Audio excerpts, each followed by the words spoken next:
Joining us now is Ravi Agrawal, editor-in-chief of Foreign Policy magazine and host of Foreign Policy Live.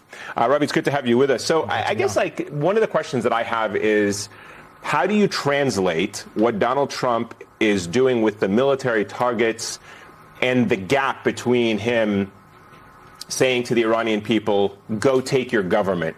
It is a big gap. And I'm not sure anybody knows what that means. I mean, we've seen some people celebrating on the streets, not necessarily a lot, but symbolically important. I don't think there's any love lost for the supreme leader being killed. But how do you translate that gap? Or how do you translate the words of the president of like, go claim your country, go take it over? Whatever. What does that mean? Does he want people to go to like police stations? Does he want people to go to the streets? Does he want people? What does he want people to do? I mean, there is no easy answer, but I could take you back to January when he said something similar and he said, I will have your back. And we know what happened then. We know that, tens of thousands of people reportedly could have been killed. And there is every chance that you could have a similar outcome now were people to rise up. I think there's a fundamental misunderstanding at the White House about the nature of the Iranian regime. This is not Venezuela. This is not toppling Nicolas Maduro and you have an insider who agreed to take over. This is very different. This is a clerical regime. This is an institution that has put, and telegraphed this, by the way, weeks ago, and it said that we have replacements for every single top job in the military and in the intelligence and in defense.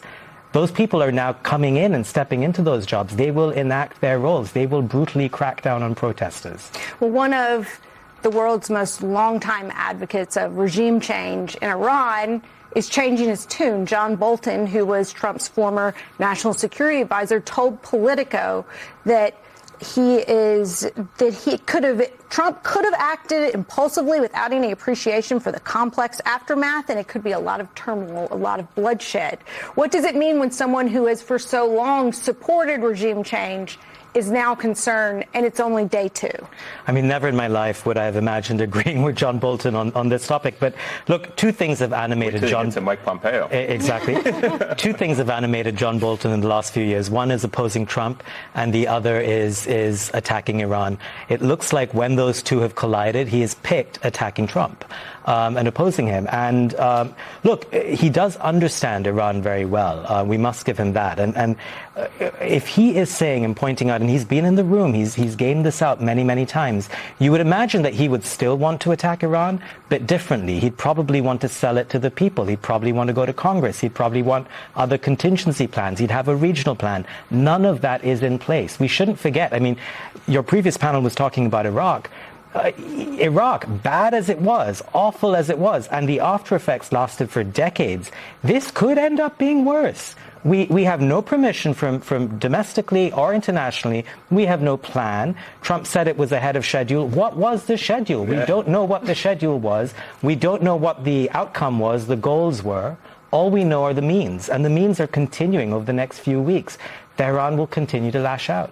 Iran has actually responded by striking not only Israel in its retaliation campaign, but many of its neighbors, UAE, Qatar, Kuwait, Bahrain, Jordan. 3 U.S. soldiers have died thus far in Kuwait already.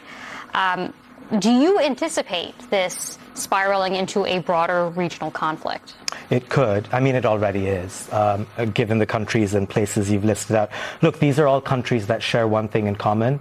They have U.S. bases, or they have helped the United States, this time in particular, but also in the past. And what Iran is signaling is that we will hurt anyone who's helped you. We will hurt anyone who's aligned with you. We will lash out at people, places, countries that may be able to exert some pressure on you. The UAE and Qatar can exert pressure on this administration. We've seen it in the past year, by the way. Right now, I'm sure they're picking up the phone and sending very angry messages to the United States that look what's happening to our citizens because of you. That pressure over time will tell. Tehran, of course, knows this, and that's why it's said what it has. And if the only reading one can have of the way they're acting is that they're desperate, they see this as existential, and it literally was for Khamenei. But now we know it also is for the people left behind. I want to play for you a soundbite from Israeli President Isaac Herzog about a school in Iran that was struck, and I'll get your reaction to it. Take a listen. Do you know what happened there? No, we don't know. and we are trying to verify it, and we don't have any facts to that effect. And we don't shy away from checking anything, but we also have to understand that part of the strategy of this jihadist movement is to base its infrastructure of terror, let's say missiles, long-range missiles, in civilian surroundings. So I don't know, and believe me, I care for every citizen who lost his or her life.